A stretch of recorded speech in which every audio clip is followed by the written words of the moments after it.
Welcome back to the number one Blood Bowl podcast in the Northwest. My name's Chuck, your Bretonian master. And on the other end, who we got here? We got Connor, Connor taking the L this weekend. Oh, no. Yeah, Chuck played his first game of Blood Bowl and is now undefeated in Blood Bowl. We're the people's champion, greatest Blood Bowl player of all time. Yeah, he's pretty good at it. Actually, it was really fun. So if there's any other Blood Bowl podcast out there, they're going to be angry. I feel like I'm missing a memo of some sort here because I'm double checking all the obnoxious stickers that I have from our various tournaments on my water bottle here, and they all say things like "kill scream," and that made me think this was a kill scream related podcast. You guys have to send me memos about this stuff. It's called a pivot. So we're gonna talk about Blood Bowl tactics and how to line up your team. The hobby portion is going to be how to do static grass and get those nice little lines on the base like you had, Connor. So nice. And so Max, I'm sorry we didn't actually warn you ahead of time that this is now the number one Blood Bowl podcast in the Northwest. So welcome back, everybody. Connor here, Tyler here, and Max, our social media queen, is joining us tonight to help out, help talk narrative, and we're gonna talk about fatigue, and she's gonna help us with a lot of things. Fatigued by this conversation already. So is Blood Bowl like American football, or is it like soccer because it was made by Brits? Because I know how to play exactly one of those. It's actually like American football. More so American. Yeah. Not the one I know how to play. Got it. Yeah, great. Yeah, it's like the lore is that they're all cast into a separate realm, right? And Newful is there, which is the god of Blood Bowl.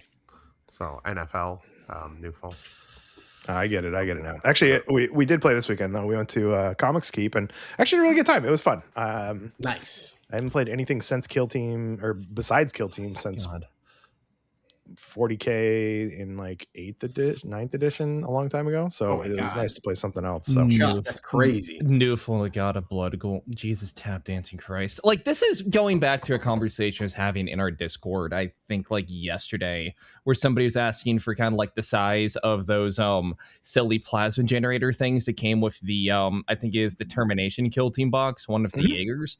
I have a couple of those because Sean made me finally impulse buy Jaegers from talking about them on the podcast. And again, I love 40K so much, but it's so stupid. I love it. It's so dumb because you could just call those things a plasma generator, but they put like they call them generator EOMs because they have to make everything sound vaguely Latin. Well, no, unless they just give up and they call them Angron. So yeah, no, they just want to be able to copyright it though too. That's why all of our paints are called Mephisto. The god of Blood Bowl is the word NFL. If you were to try to say it as an actual word, Nephil. Can you imagine being the guy who was at like a Yorkshire pub in the 80s who was trying to go and figure out like the backstory lore for their game they're making pewtered miniatures for? So he just wrote down the name Angron on like a napkin after like 3 like watered down beers, and now you're going to see an Amazon Prestige show where Henry Cavill has to say that shit. Absolutely. I love it. The stupidity of Warhammer is honestly what I love about it the most. One of the things I hate is when people try to like over rationalize Warhammer. They're like, a chainsword would not be a very effective weapon, and I'm like, okay, it's fucking bad. Why do you put on the Connor voice when you talk like that? Hey, I don't sound like that. I love 40K as a setting and like story-wise. It's bad and it's stupid. And that's why I love it. It's like the Resident Evil of sci-fi settings. It's schlock. You shouldn't be taking it seriously. Absolutely. I mean, satire will always be satire, even if they forget it.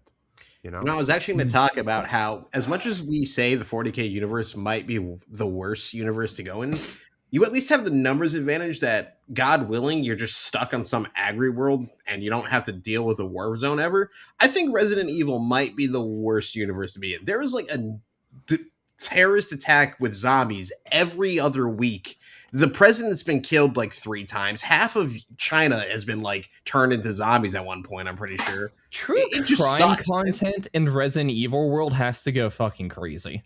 I mean, yeah, no kidding. Here's my hot take. True crime content is part of the alt-right pipeline. Yeah, I'll agree with that. All right, I'm listening. I'm just saying, like, it makes people constantly afraid of being a victim. of something, you know, I don't know. when we live in the safest time that has ever existed, despite all of the horrible things going on. I don't know. I've seen a lot of memes that it's like well, people that are like, I had to turn off the news and go watch some true crime just so I could fucking settle down. Yeah. So anyways, welcome everybody. Yeah, let's talk fatigue. We have Max here with us, as we said. She joined us a while back to talk narrative, and you've been on quite well. Before we get to the fatigue part, you've been on quite the narrative train. Mm-hmm. Like 100 some odd Necron warriors or something you built. Mark you. Okay, so somewhere along the line, by accident, I just became a Necron person, and it started with the thing before Combat Patrol, the God, what was it? The Imperium subscription, the magazine one, which was all of the Necron stuff in the Indominus launch box, and then after that, just a bunch of like other random things, and then Tomb World, and then a lot of the community. I go onto this podcast one time to talk about joint op stuff, and now I'm just the narrative girl, and just everybody and their mother who's got like the Tomb World like box, they get like their Death Watch and what have you, just like, oh, there are all these warriors and these MPO rules. Max, you want these, right? And I have a combination of like 100, like, okay, I counted 100 warriors, like 24 like bases of the Scarabs. I think I have the Canoptic Circle team 3 times, except I only have the Cryptek twice. I have, if we actually manage to get around to, for say, CritCon and like Killscream 5, like somewhere in there being able to do like some kind of nice narrative event, we are going to be so set on NPOs, provided that I don't go insane and kill myself before then, because I am painting all of them to the same standard. I did my Higher Tech Circle, I did for the Doubles tournament at CritCon. I am edge highlighting all of these. You're insane. I am, yes. Yeah, I did 40 warriors because I did 2 Indominus boxes, and that almost broke me. You know, like I don't know. The key is to go on like Airbrush Prime and spray basically all of them black to get all the annoying things like the spines and the joints, and then after that, it's kind of smooth sailing with the armor plating. Yeah, I was learning how to do oil paints on them, so everybody drink oil paints, really. Yeah, said oils. Someone actually asked about oils earlier, and you got to like signal them in. Put the bat signal. Tyler from the top rope, ready to talk oils. But I feel like, yeah, speaking of this hobby fatigue, dealing with all of that, it's, I don't know, a combination of some chats been happening in like the Discord in the past week, conversation with Sean last week. I, as a refresher, actually went and listened to like that part of the episode before it got started again today. Just hobby fatigue, game fatigue, so on. It's real. It is real. Like everybody in this call felt like just fatigued and exhausted when they saw that the Tacoma Open was going to be 11 rounds. I think everybody just had like this sigh of frustration and just worries about like, oh God, my poor back. That entire weekend, just. I'm just thinking about the alcohol expense to get through the weekend. You know, like that definitely ups it a little bit. There, you know, I'm going to need 2 to 3 more drinks on there. And Connor's not even going to play. Yeah, you know, I mean, I was thinking I haven't in the last 2 years. I was thinking about possibly doing narrative this year for 40K, even though I don't care about 40K, but the narrative looks really cool. That's what I signed up for, because that one only sells out quickly. And I was like, if I want to do Kill Team, I can always decide a week before and swap. But narrative sells out within a month, it feels like. I haven't done Kill Team at the Open for the past 2 years. 2 years ago, did the Hobby Challenge, made a nice little diorama that I'm proud of. Meg watched and was just appalled and horrified when I went and painted like the little mustache on like a guy made for my diorama with a very large flathead brush, which is what a crazy person does, but it did work. Last year, I just went in with like a couple of friends and we checked the store to get I got some of the commemorative series models. We walked the floor. I pointed out to one of them because she's newer to the hobby. Like you can tell like that person there who just did like the 3 colors all clearly airbrushed. They bought that army in the last month. They're a meta chasing person. Just point out to like 5 or 6 tables. That's about it. I think walking around's always a good time. I think, what's that meme that I want to say David posted earlier this week? It's like pair with your friend, First round, charge directly into each other. 3 hour lunch. You know, start day drinking. You know, like Eh, that. yeah. That's Tacoma for me. You know, Like part of the fun of any kind of big thing, like anything between CritCon, like an open, I'd assume Adepticon, anything like that, is that half of this hobby is like the painting part of it. So it's like one big kind of like art showcase almost. So you just get to kind of see what everybody else does. Ask them how they did it. Talk about like, talk about like techniques. Steal those techniques from those people. Yeah. It is really cool just to walk around the conventions and see that stuff. So, The hobby portion is also very tempting. So if you do get a chance to get to Adepticon has some of the best hobby there is out there. Like you'll see if you go to LVO, there's random like armies that are just absolutely amazing. They do have Verico's Vault down there too, which is just the rich guy that literally just buys like masterworks from people. But LVO is the one that, or excuse me, Adepticon's the one that actually has like they have the Golden Demon there every year, which is amazing. A bunch of really awesome Warhammer stuff, but they also have a couple other ones, and I can't remember the name of them from other companies too. So it's not just Warhammer stuff. And then they have like the like showcase event too, which I think is like Saturday night of that, where you have just like dioramas that are 6 feet tall and have 200 models on them, and it's wild. I love stuff like that. I love seeing stuff like that. I love that. I remember at one point I saw at Tacoma, want to walk on like the everything for like the 40K table somebody had. I think it was just like a Chaos Demons army, and it was all done up where it was like a big gingerbread house, and they're all done like Christmas themed and had like the 3 different like they're all just like great unclean ones. One of them's done like Santa Claus, one of them completely covered with green, like flocking to be the Grinch. Just stuff like insane things that you would never think of. Just love it. So you mentioned we talked about fatigue a little bit. So there's a couple kinds of fatigue, and it did come up in our Discord. There's maybe the portions of the hobby. I think you're just like focusing on a certain portion of the hobby, whether that's being sweaty and playing. Maybe it's narrative, maybe it's the building or painting, or there's a lot of different ways that we get fatigued in this hobby. So have y'all, at any point have you all felt that kind of fatigue? I'm I know currently experiencing the fatigue. Yeah, you got terrain fatigue. Yeah. I'm so over clipping sprues right now. So I'm deep in. I think I'm 3/4 of the way through my sprues that I need to clip. I still probably have I don't know, 20 hours left of screw clipping and cleaning. Jesus. I've gotten to the point when I was getting through the last of the Necron backlog where I wasn't even bothering to cut off spare bits to go and chuck into like, the bin. I have a large box of just sprues that is overflowing from like the past couple years because I'm waiting for like the closest Warhammer store, that recycling program they have in the UK to finally come here so I can just dump all that stuff off on them. I'm just chucking this Necron parts in there now because I have so many of them. I don't need any more. Yeah, absolutely. Like I'm just like ripping the sprues apart. The terrain, it's coming out with my bare hands. If I can't rip it out, like it's getting tossed to the side for me to clip later.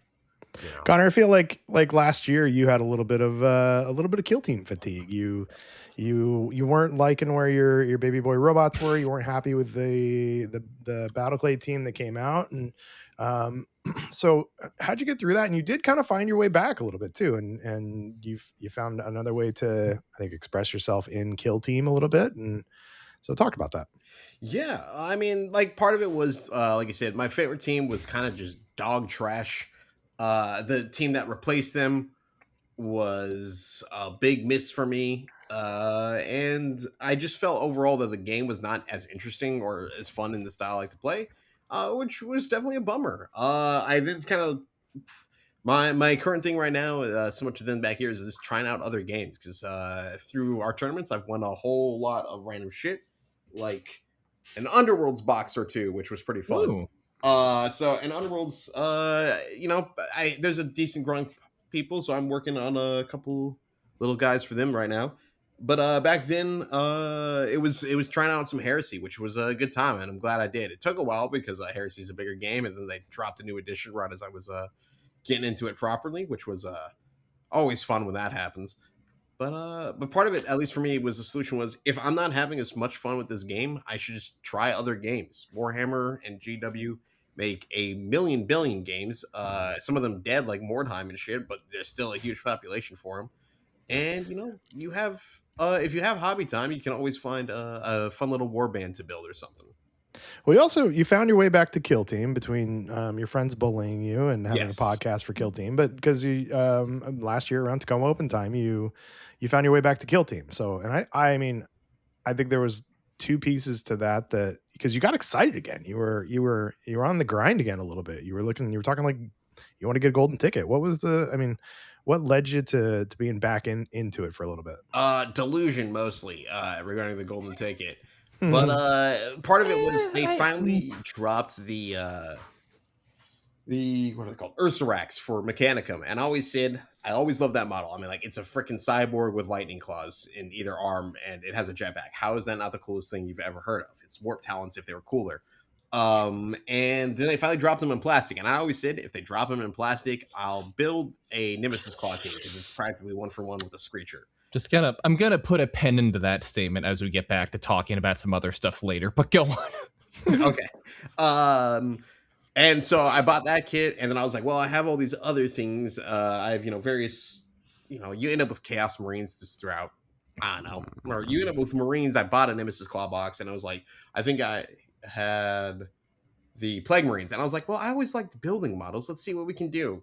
And so I built up a team from unsprue to fully kit bashed and painted within 8 days, which is still the fastest I've ever done any sort of hobby thing. It's still mind-blowing to me. That I managed to pull that out of the ass in time, because part of it was I just wasn't going to have an army I was happy with ready for Heresy, which was my original plan for Tacoma last year. Rip Heresy. So sorry. But two, I was just like, Nemesis Claw can be fun. I don't have to be good to play them. They're Marines, run and punch people. And then I did all right at that. And then they nerfed the shit out of them for the last 3 balanced data slates as punishment to me. Yeah, because everybody who you play gets nerfed. You can't. Yeah, pretty much. I'm sorry to you, Goose, for touching his baby and getting them nerfed. So it's just that you're a sweaty meta chaser. You know me. Yeah, I didn't realize that Mrs. Claw was apparently the most problematic team. None of the colors on his Iron Warriors proxy teams look like they came out of an airbrush. I wouldn't agree with that at all. Yeah, because Connor doesn't have an airbrush. I do not. No. I'm afraid I'd get high. Clearly, you don't own an airbrush. No. I have an air fryer, though. It's the same thing, basically. What's that? Is that some meme I don't get? Clearly you don't own an air fryer. I don't know where it came from, but it's from people not owning air fryers and being inferior than to people that do. Like, I mean, I will tell you it's not that, really like a meme. It's just like life. My dad got me an air fryer for Christmas 15 years ago or something. I was like, what is this? I was like, this is, and now I love that damn thing. Like, you want the best tofu you can make, like right out of there. You haven't replaced it? No. That time, still using the same one? I mean, if it works, it works. If it works. Look at you. Like, that's I'm just surprised. I didn't know that modern appliances, especially countertop ones, lasted that long these days. Yeah, it was like a Home Shopping Network one too, I'm pretty sure. Okay. So, yeah. So, but Connor, you found some new love from a new team to play, but also like kit bashing too. Yeah, trying out you found a paint scheme you liked, so I think that kind of snapped you out of your hobby or your game fatigue, at least with Kill Team, and you've been doing a ton of kit bashing since then. Yeah, you're basically end up with an Iron Warriors team, or Iron Warriors army pretty soon. Yeah, it's pretty much, if I do the 40K narrative, I'm like, cool, I'll have to build some tanks and that's about it. I have all the Marines I could ever need. Yeah. I'm right there with you, man. Like, I think I'd need to fill a few gaps for like a night. I mean, I need to actually paint like the Sentinel and a couple of artillery pieces I have, but I have so many like Cadians for my Vet Guard. I have basically a platoon for my Vet Guard. I have like 3 squads in the command squad I all use for the Vet Guard. Oh yeah.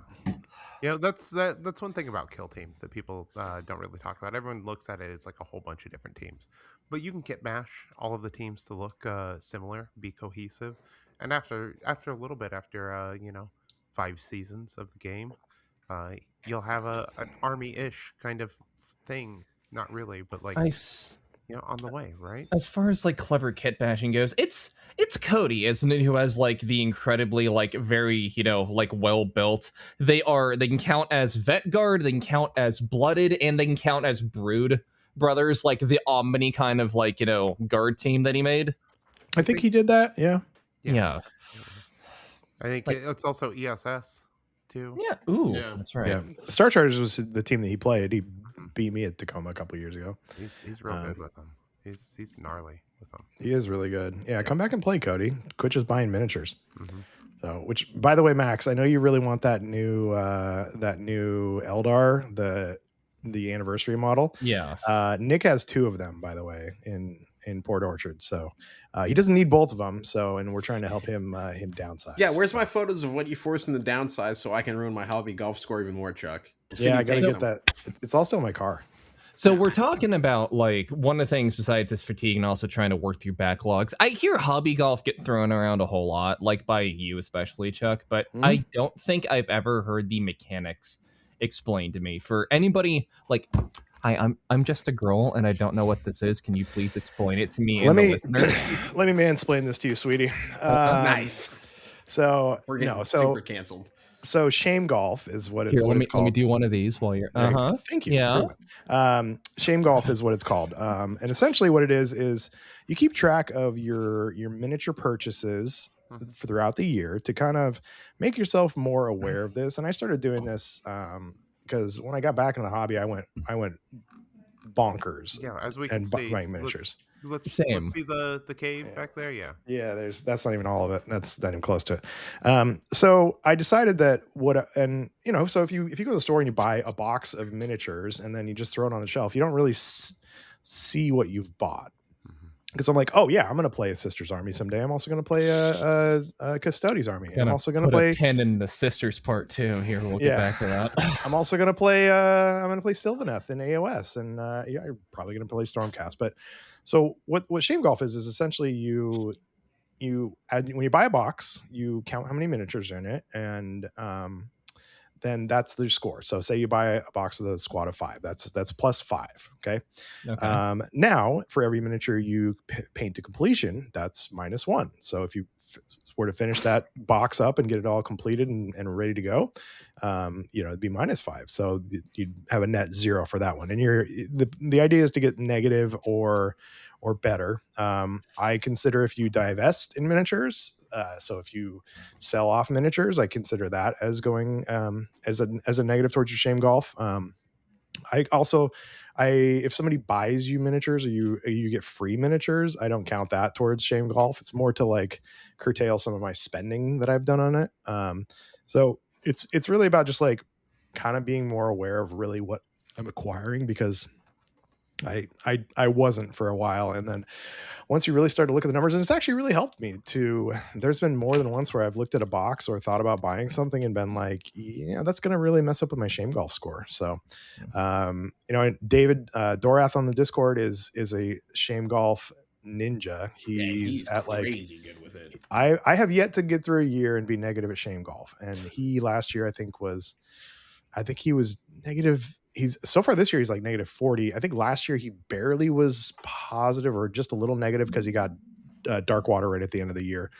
But it's just kind of a way for you to kind of take control of the hobby a little bit in your purchasing. Because I think that sometimes why it's called pile of shame is that we buy this stuff and then it sits in the closet, and you get the endorphins from buying it, but then you come back to it and you look at it and you're like, oh shit, I got that box of this that I haven't done, and then a new box comes out and you want to buy it, but you're like, well, I have all this stuff to paint still. So I think it's just a little kind of a fun game for accountability. So yeah, wasn't it created by Dana Howell?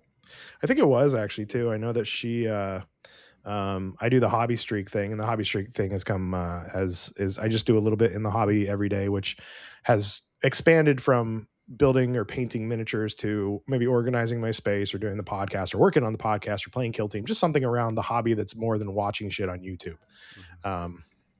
But I think Dana Howell was the one who actually invented Shame Golf as well too. Yeah. So yeah, Dana Howell's awesome. If you're not familiar with her channel, also. Yeah. So I've found a way how I'm partially trying to keep myself like accountable and kind of on track while I'm doing stuff here, besides fact of just, if I talk about how I'm trying to get stuff done publicly, then I also get shamed for not doing it. And peer pressure is always a great way to do it. From somebody who I know from when she used to do like kind of like article writing in the video game industry, and who also has gotten into like painting recently, like Merritt K on like Blue Sky, like posted how had joined this little miniature paintings, like a union almost, which is actually run by somebody who I know frequents Tacoma Games down in like Tacoma. So I can potentially go and, I don't know, like say hi or like throw like, I don't know, tomatoes at the car of Simon or whatever if I really wanted to. But I've got like basically my nice little kind of book here of when I joined the quote unquote union. I kind of said what my goal was for the year, which was all of the Necrons painted by the end of the year. That's a great goal. Like little book where I am keeping track of like in February, like for example, everything I got done painted, which was some of the scatter stuff and the parts of Tomb World, like 10 warriors completely taken care of. I got the entire backlog built, and of course, just the Nightbringer got taken care of. So that's great. Taken care of. And it's here's as far as I've gotten my Nightbringer. Giving yourself deadlines, I guess, is kind of part of what I've done here, where it's I have to look at kind of like the book here and like, works in progress for March. What have I painted? Oh, it says nothing, and I have a week. I need to go and get on that. Deadlines are really, as someone with ADHD, deadlines are very motivating for me. I do some of my best work at the last minute. I have to. I have to have a deadline. I'm under, as we've talked about a little bit, I'm undertaking a huge terrain project for some entity out there, and having a deadline is keeps me going, because it's like I got to get all this done by this date before people have to play on it. And it's the same thing with like CritCon, all that stuff too, like making sure that like terrain's painted, teams are, we have all the stuff we need. It's that keeps me going, keeping those tense deadlines, that pressure. So really, Chuck, you just need to make me more nervous to get me to do more stuff. Like if you're like, oh, Tyler, I need Tyler to do this, you just got to make me feel real nervous about a deadline. Be like, world's gonna end if this doesn't happen, and then it'll get done. Tyler, we got a big down payment coming up in about a month on our space for CritCon for this year. So we'll get on that. So yeah. So but no, Max, I like that you have a way of keeping yourself accountable. I think that having like either and part of the Shame Golf we're doing, me and Nick and Connor all have a spreadsheet that Connor designed, and then Nick made a good one, and so we can track our numbers together. It was kind Nick of iterated on the original design. Is the terminology Excel we're using. or Google Sheets. So Nick was the one that's smart and knows how to make it be like take all the numbers and combine them and make it look nice. Like, what do you use in a like day-to-day basis, like for software? What kind of software do you use? All like custom-made government bullshit. The closest I do is like Google Sheets, but I don't actually. I look and type in it. I don't ever have to do the math bullshit for it.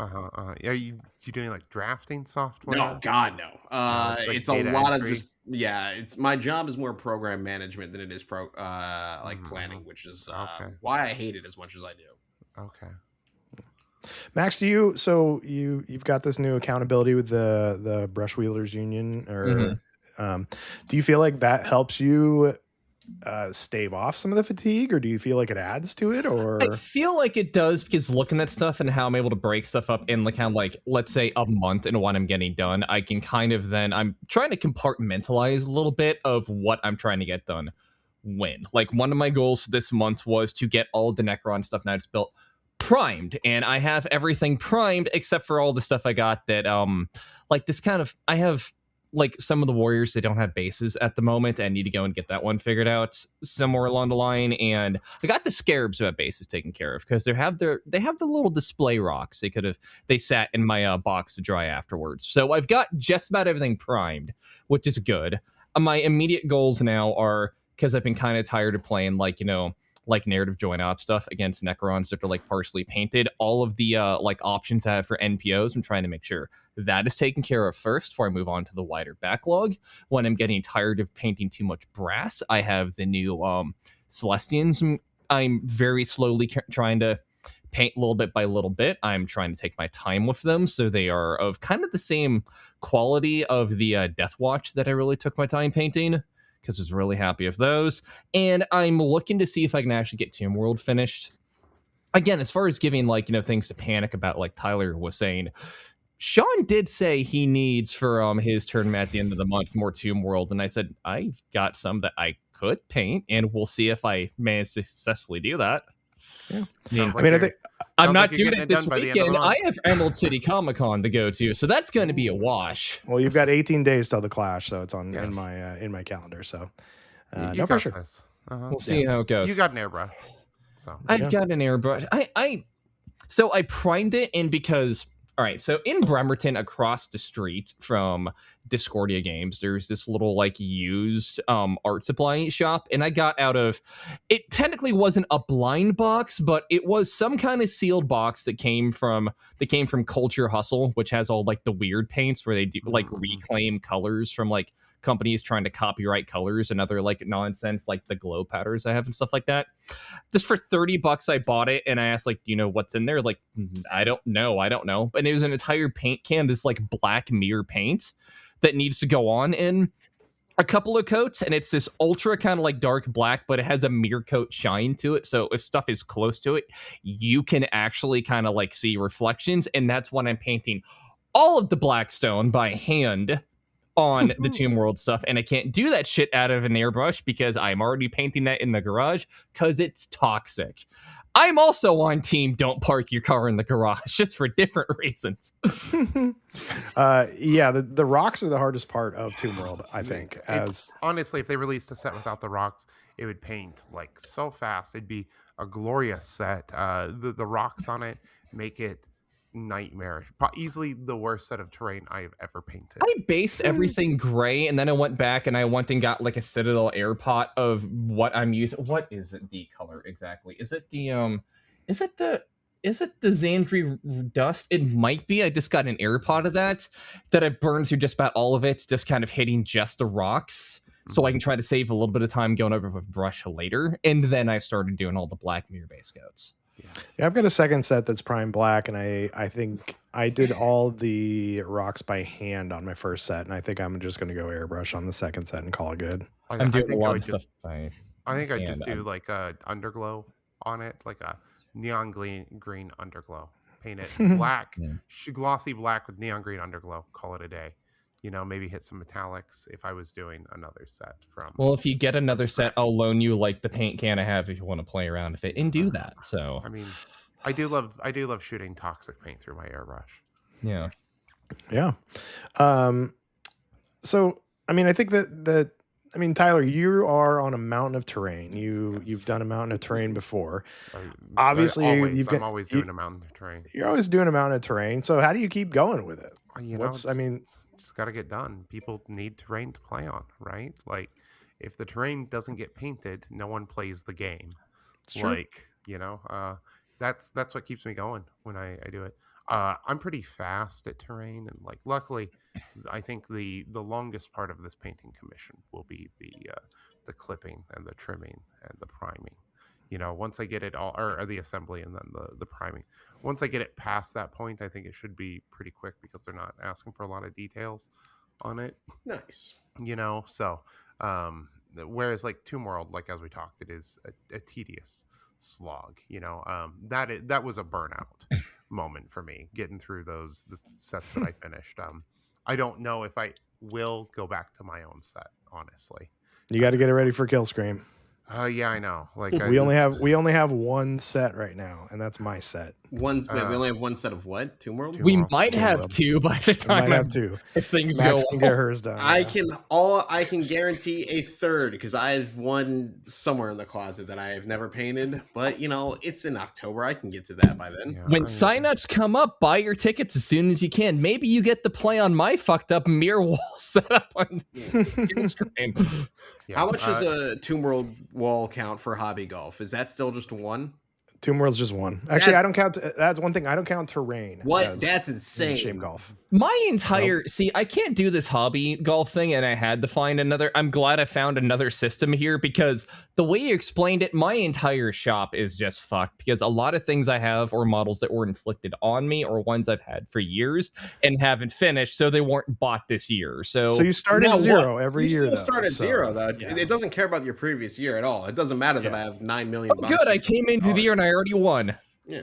There you go. Yeah. I mean, if you count your Necrons, that's the nice thing is you can just go buy a couple models before the new year, and then those don't count towards the next year. It's kind of cheating the system, but I feel like that's loophole abuse and cheating, which is part of why a lot after.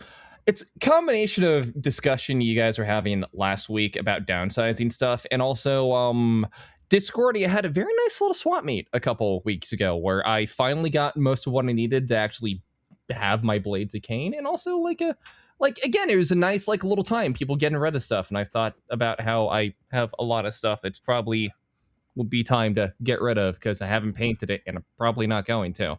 Yeah, speaking of getting rid of stuff, there's a swap meet coming up at Santiam Tabletop. Yeah. It's the middle of March here. 14th. Yeah. So if you're in the Portland area, come buy Nick's shit because it's got my Subaru Outback just totally full of stuff. So are you going down for it? I am going. We're gonna set up a couple tables for it. So pop in there, buddy. Nice. Yeah. Why didn't you tell me? I'll be there. I've been thinking about this a little bit since last week after all this talk of compulsive bits hoarding and how you have all these bots for a second. Compulsive. There's one person on this podcast that hoards the bitches, and that's Connor. You know it, baby. Save some woman for the rest of us. Right. But no, compulsive hoarding of bits and models, and how you have boxes of stuff that's apparently so low value for Age of Sigmar, they're just giving it away at Adepticon, stuff like that. It's called Dominion. Yeah, apparently. What are the factions in that besides Stormcast, or the other ones at least? Yeah. So nothing good. They were handing out Skaventide last year. The swampy ones too. It's not even normal orcs too. It's the stringy boys. Moist orcs. Got it. Yeah. Okay. Moist orcs. Isn't that the main orc in Sigmar? There's still the yellow ones, but I thought the swamp ones were kind of their main. They're like goblins. They're not even really orcs. Yeah, they're Oruks or something. Yeah, no, they all look like goblins. They feel more like something out of Lord of the Rings than the 40k orc. I like them though. They look neat. I think that there's some kit badge potential in them. If you ever want to give away the orc portion of your Dominion, Chuck, I'll take them. Yeah, I mean, you can come buy them next weekend. I mean, I'll cut you a deal. Tyler can fit them. He doesn't park in his garage. Yeah.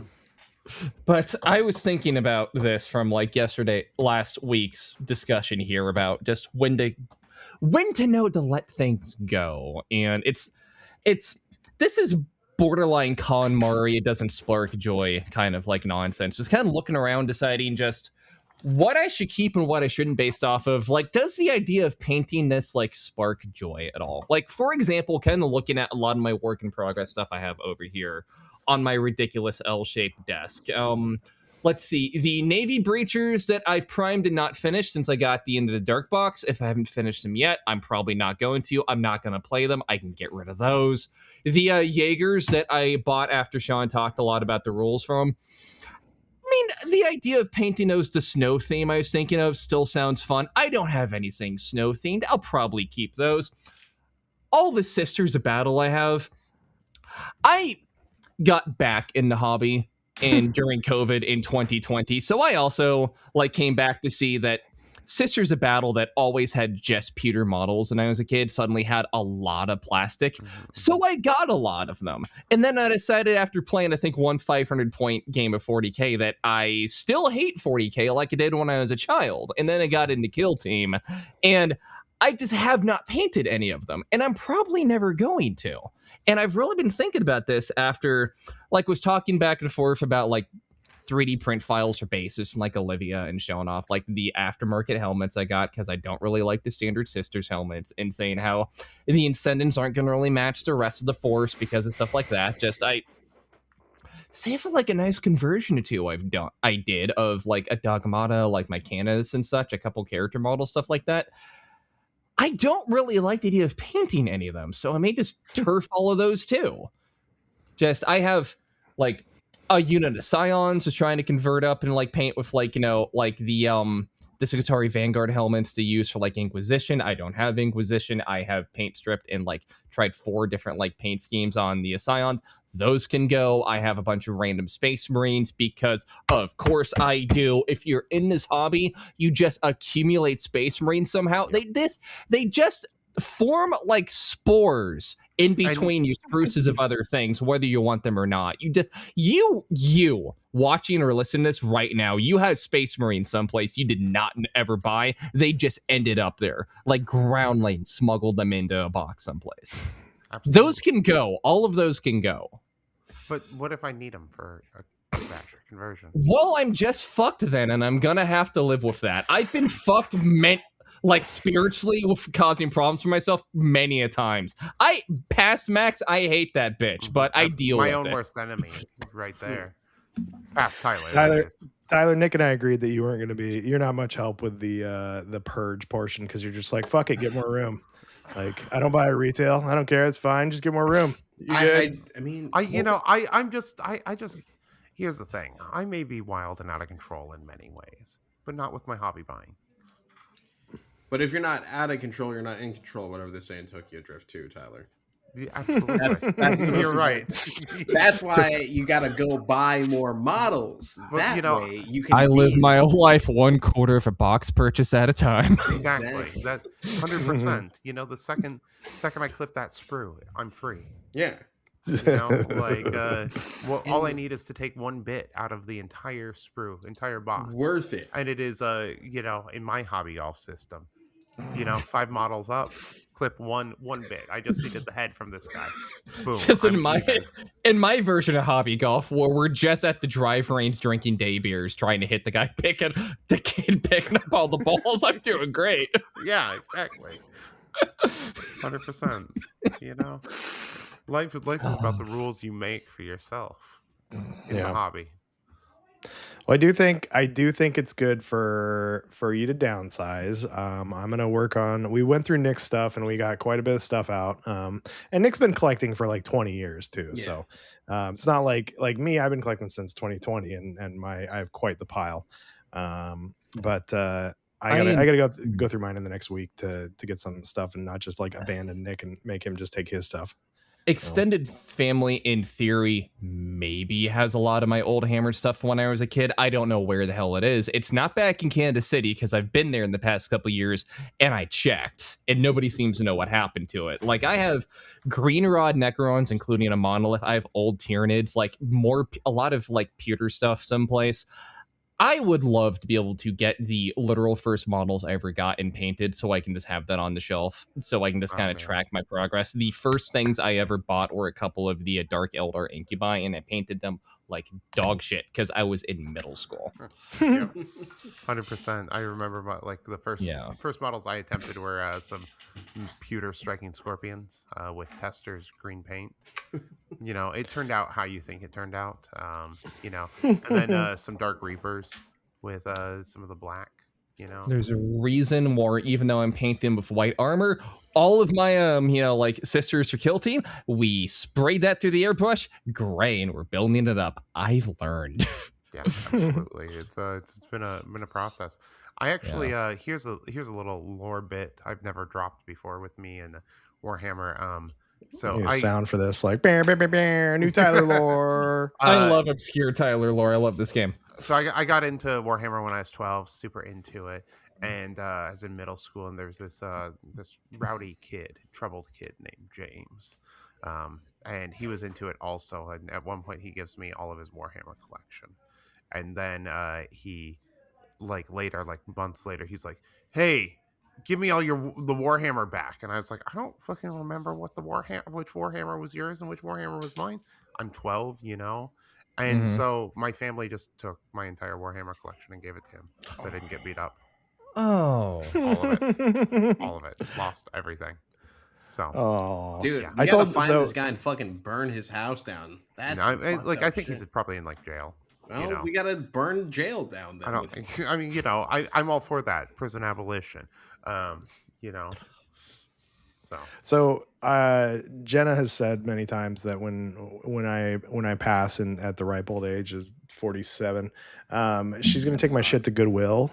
And I told her that I would haunt her from the grave. And also Nick has like sworn to avenge me if she just takes all my shit to Goodwill and drops it off. No, my plan is get buried with it like an Egyptian pharaoh. If either one of you die, can I have your Necrons? Yes. Yeah. In fact, you can have my Necrons. I've got a lot of. I'm just gonna agree. I got the Imperium magazine. I got the entire thing too. So next time I see you, I got some warriors for you. I cut off just before I was able to finish the 3 like thing squad of the like the Canoptic Wraiths, and before I got any of the one thing I need for NPOs or just any Lich Guard, I didn't get to that either.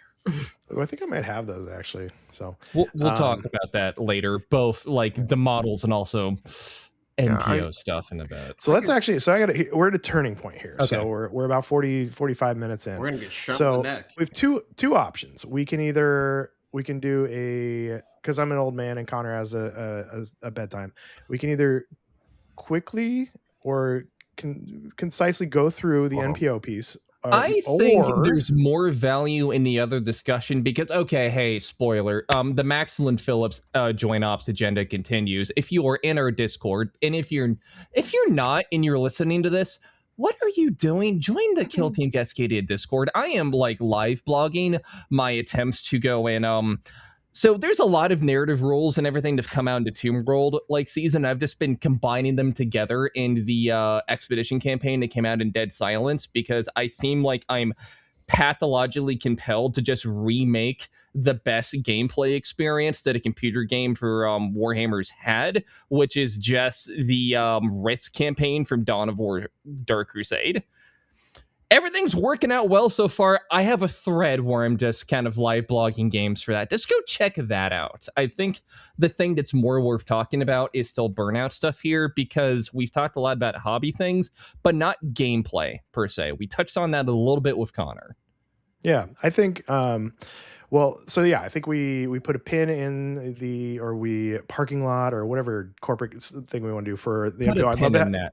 I'll be back. Have you come back? Yep. I'll be back for another filler episode one of these days when we're in between tournaments. And we talk about Burnout a little bit more. So there was somebody in the Discord that talked about how they were specifically burnt out on playing competitive. So in our, like Max said, if you're not in a Discord, what the hell are you doing? And so there's ways to get around that competitive burnout. And I think there's the narrative piece or doing the NPO stuff is part of it. But, Connor's talked about playing other games. I've played other teams. Like, what other ways you guys think that, we can avoid that burnout piece? Or if you find yourself reaching that burnout, but still want to be involved because you love your plastic war dollies, what would you do? I think it's completely valid to stop playing for a little bit. No, cut. No, I think that's fair. Sometimes you just need to step away from it. You just need to step away, and you just need to like hang out in the Discord and keep up on the lore. Maybe read some books, watch some YouTube videos, play a video game. A lot of people will denigrate people for their level of involvement in the hobby, or they'll be like, oh, I'm not really even involved. I just like read the books occasionally now. And it's like, that's how things are. Life happens and you can't beat yourself up for it. You're a person. Your interests are going to wane, and they're going to come back, and like not pushing yourself, not trying to overdo it or force it, because that's not going to help it. You want to come back at it fresh. You want to feel like this is something that you can do, and it not be overwhelming. The part that you're not liking, feeling overly competitive about it. Step away for a minute and come back to it, and maybe you won't feel that way anymore because like we aren't static as people, right? No, ideally not. Yeah, I mean, there's some people out there, but like most of us are capable of some kind of growth. I like to think. I would hope so. So I would argue that obviously discounting things like, blatantly cheating. There's no wrong way to play the game, but there are a lot of wrong ways to engage with it. And I'm going to go ahead and talk about some of my own like sick freak history here a bit, because I think the example I brought up in this discussion in the Discord was one of the games I used to play really sweaty back in the day was Overwatch. I was a Widowmaker main in Overwatch. And if you're somebody who hasn't played that game or not really a shooter person, you don't know what that means. Widowmaker is a hero in that game where her entire damage is based around the fact that she has a sniper rifle and her headshots deal a whole lot of damage, where depending on what the other person I'm shooting at is, either takes them out in one shot or maybe two. And it's all very from a distance twitch reflex based, because the thing about other people in shooters is they move around and jump a lot. So it's not easy. So doing well playing that character was very like feast or famine with things going bad. And years ago, after about like an instance of a match going particularly bad and having to put, the keycaps back on my mechanical keyboard after I just smashed on it, I just decided I'm not having fun with this game anymore, and it stresses me out too much the way I engage with it, and that needs to stop. Yeah. So recognizing there's a problem like that, this like you don't need to like, some people just are not built to like sweat lord focus really hard on everything. Some people are not built like some of our friends where they just know the rules for every team and they can do like 11 round tournaments and stuff like that, and that's fine. Yeah.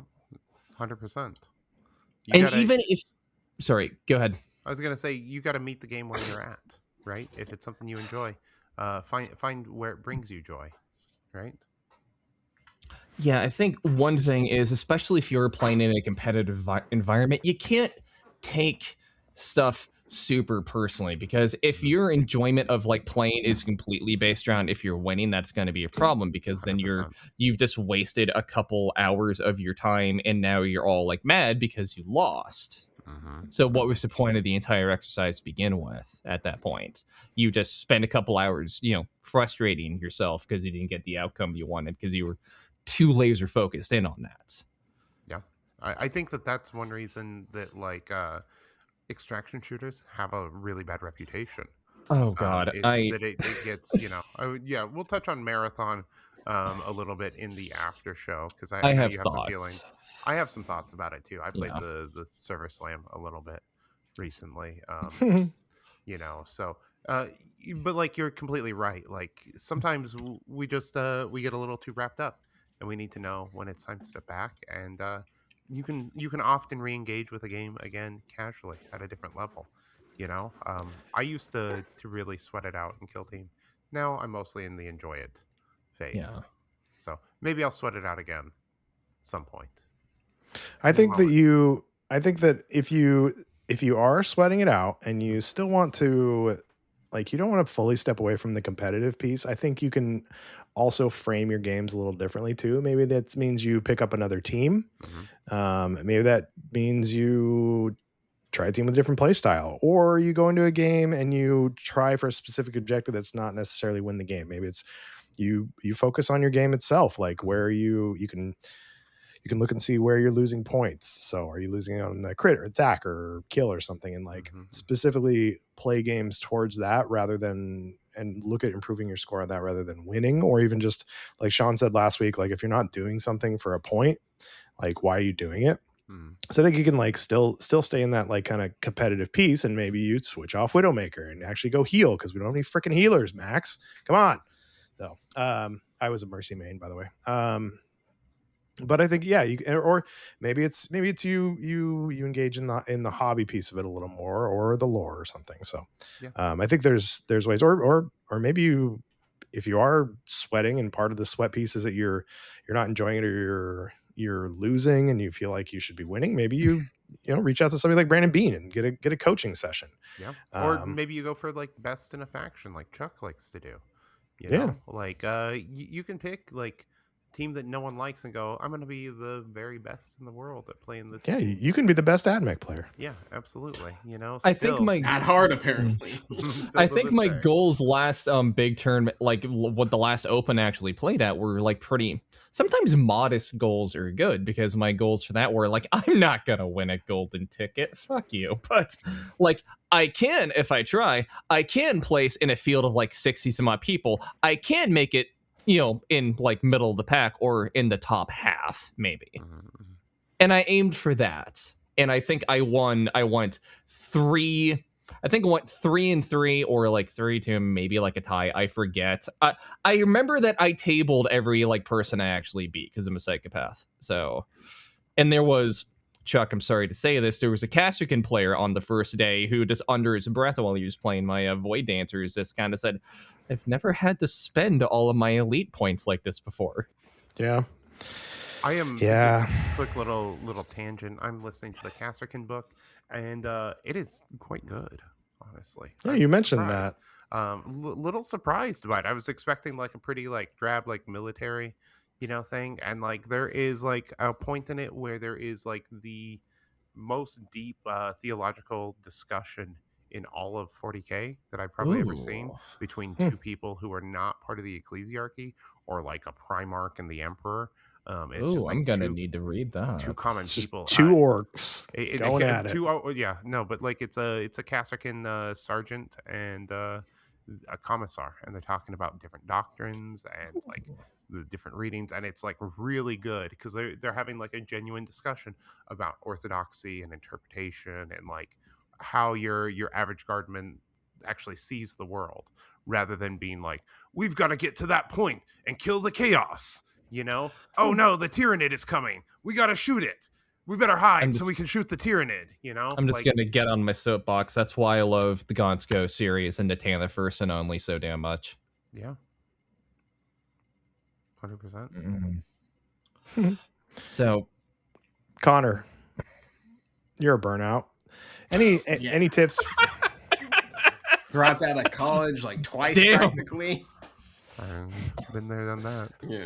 But any tips that we talked about your story about getting back into like hobby in general, not necessarily kill team, but you have come back and dabbled a kill team. Would you anything besides what any final words basically was what Chuck's looking for. Yeah. I want you to wrap it out. Wrap out this segment. We're gonna close it up. If you don't like the game, find another game, whether that be a new team, which is kind of what I did, or just new game. I also did that.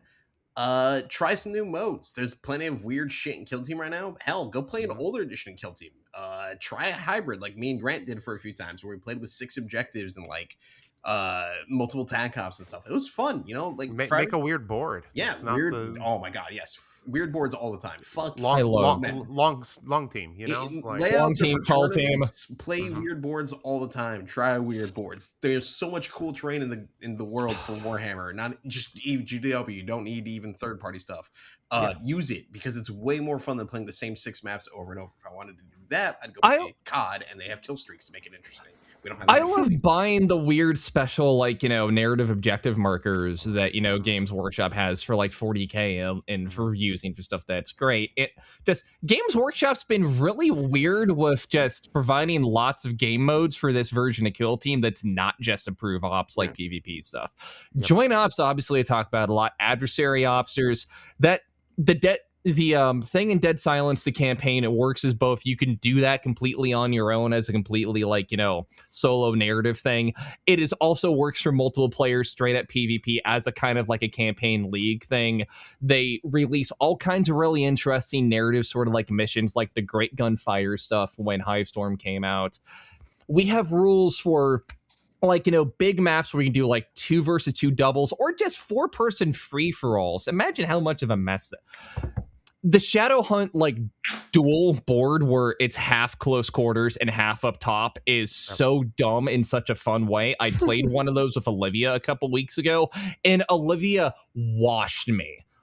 I got single digit points and I got tabled, and Olivia kicked my ass, but we were both having so much fun because of the amount of just the points, it's 3 inches of movement up or down as you're just kind of going up and down the ladders. If operatives are both in control range of it, you can shoot each other up and down them. There was still like the 2 more teleporter on top of everything. It was such like a clown shoes back and forth game. It was ridiculous, and I don't care that I lost. I had fun. It's okay to just do weird, silly stuff that's just fun. Absolutely. Do a split board. Do a 4-person split board thing. Why not? Just get really silly with it. You play it how you want it when it comes down to it. Except at a tournament, then you play it how we want it. Yeah. You don't always have to jump into the Overwatch rank competitive mode. You can just queue up and just do some nonsense. It's fine. You do some casual breakthrough. You can also just go to a tournament and play like a fool too. Like Absolutely. you can just go like, I brought stealth suits. Like I just wanted to go blow stuff up with a couple meltas. So yeah, I brought this team that I've actually never played, and I only kind of understand what the rules for Kill Team are because I've read them in abstract in a book. And my first ever opponent is at a Tacoma Open against Tyler. Let's just see what happens. That's when I was on that sweaty grind too. Greg was around. I could get in a whole bunch of games. It's not quite the same anymore. And after that, we're still friends years later, folks. Yeah, go make some friends. Like, go with the objective to not really focus on the game, but like just socialize. Remember, I think that's the best. Go teach somebody the game. Yeah, the best part about a tabletop war games, in my opinion, is that you're across the winning. table. Yes, absolutely winning. And if you're not winning, you're Have losing. You not been listening? Yeah, exactly. And if you're not a winner, stop listening to this podcast. You're a loser. Anyways, Get out we of love here. you. Good night. Fucking men, god damn it. We got stuff. Anyways, we got boner pills for sale on our links, crypto coin, sports betting, right?